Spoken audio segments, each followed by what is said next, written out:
機能法的発想と演疫法的発想っていうのが、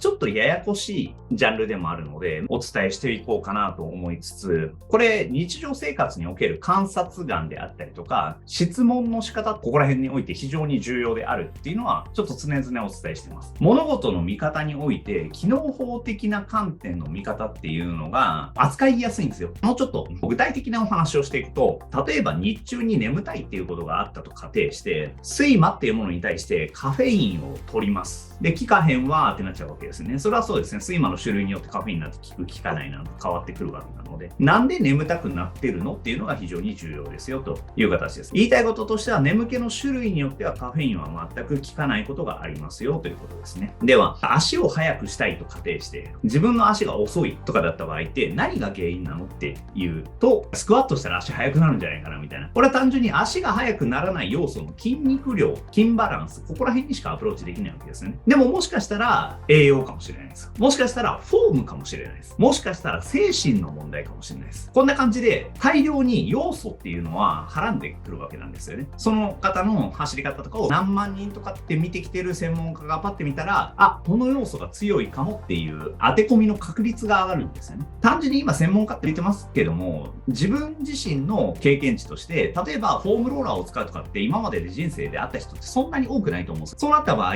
このフォームローラーを使ってリリースをするであったりとか、コンディションを整えるっていう発想が一つ大きくできてると思うんですよね。何かができなかった時に、もしかしたらフォームが悪いかもしれない。筋膜が張ってるかもしれないっていうのは、非常に肉体を動かす全身が連動性があるので、この発想を一つ今回の講座で持てているというのは、発想としてはかなり優雅なものになっていくんじゃないかなとは思います。そんな形で、いろんな知見を増やしたり視野を増やすっていうのは、確かに自分の人生の直線的に関与してるわけではないかもしれないですけども、落ちたり上がったりっていうので右肩上がりっていう話はどこかでさせていただいたと思います。そのような形の時に、落ちた時のリカバリーの速さとかにもつながったりします。なので、何が人生役に立って、何が人生役に立たないかなんて、今の自分が裁く必要はないんですよね。だからいろんなものを取り入れていただいて、それが今の自分の状態に対して当て込めるかどうかっていうのを考えていくっていうのも、演疫的な発想においては非常に重要という形にはなります。他には何でもいいんですけど、脂肪を減らすっていう時に、運動したら痩せるんだよね。これは機能法なわけですよ。それも要素としてはあるかもしれないです。でも、場合によっては、僕やりすぎて代謝落ちるんですよ。多くの方が運動っていうのをやったら落ちるっていうフェーズだとは思うんですけど、僕の場合って、1日30分睡眠で23時間半のうち、平気で僕ダイエット期って1日の摂取カロリー900キロカロリーなのに、自転車乗ってる時間3時間プラス、筋トレ3時間プラス、リリース3時間とかやったりするんで、重くそオーバーワークするんですよね。明らかに、どう考えても免疫関与落ちるんですよね。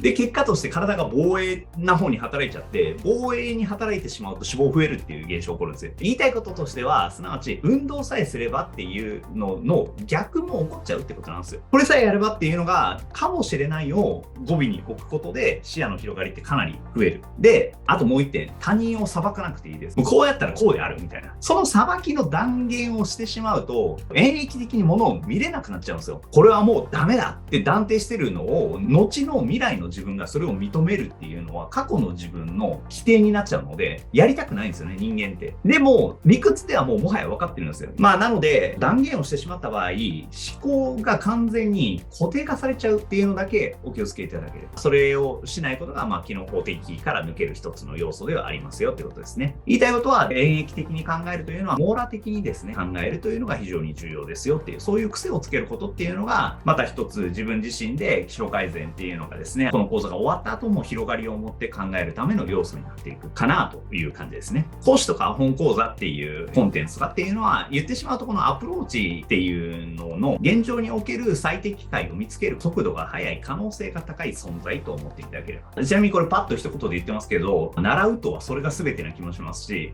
言うたら100年かかったら誰でも習得できるようなものを3ヶ月で習得するっていうのが言うたら講師っていう存在ですよね。そんな100年と3ヶ月なんてって思うかもしれないですけども、も、わりかしこれはガチであります。がゆえにですね、素直に実行していくっていう能力が今の世の中においてはすごいご自身を豊かにするためには、あともう一点、他の人に負けないためにはめっちゃ重要になってくるっていう要素になるんですけど、そんな感じで、教師ありデータとかって言ったりするんですけど、この講師があるかどうかっていうのはめちゃくちゃ重要な発想になる。で、これ講師をなしでって言って、自己流でやってた人多分うまくいってない人多いと思うんですけども、それは別に悪口とかではなくて、自分の考え方に固執して、例えば気象改善プログラムを受けてるにもかかわらず、鳥の言うことじゃなくて、俺の言ってることが正しいんだよってしてもいいんですよ。してもいいんですけど、ただ、今までのあなたのそのアプローチで、30年、40年、50年変わってなかった気象、もしくは悪くなっていった気象っていうのがあったとすると、そこに走るのはとても危ないかもしれないですねっていう、自分の知らない知見っていうのは、興味があったらやってみたらいいと思いますし。で、何がね、自分の人生の幸福につながるかっていうのは広く考えるっていうのが非常に重要かなというので、とりあえず今日はですね、演疫的なお話っていうのをさせていただきました。